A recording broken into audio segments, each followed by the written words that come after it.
Attention, scoop. C'est la rentrée. Ben quoi, c'est important quand même.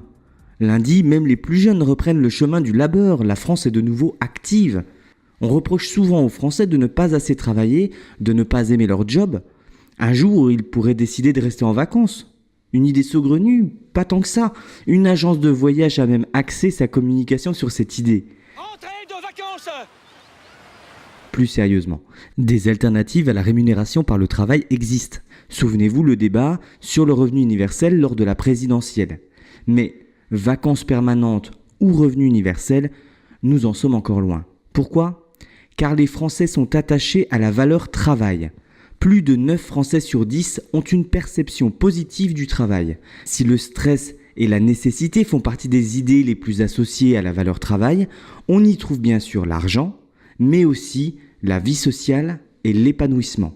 En clair, si les Français travaillent pour gagner leur croûte et subissent la précarité et les pressions, ils se sentent bien au boulot et estiment que c'est aussi par leur activité professionnelle qu'ils existent.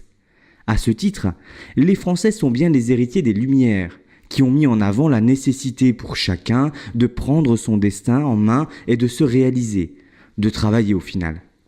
Et la société des loisirs, me direz-vous ? Eh bien, je vous répondrai que les deux ne sont pas incompatibles. Le temps libre des Français a augmenté de 47 minutes par jour en 25 ans, même s'il est vrai que quand on leur demande de juger la place du travail dans leur vie, ils sont 67% à dire qu'elle est très importante, contre 45% de Britanniques, 48% d'Allemands ou 34% de Finlandais. Nous sommes donc attachés au travail, mais ça ne signifie pas qu'on est prêt à y passer nos journées. En 1900, on travaillait en moyenne 40% de la durée d'une vie. 100 ans plus tard, les Français consacrent environ 10% de leur espérance de vie à l'emploi. Pour autant, ils sont les travailleurs parmi les plus productifs du monde.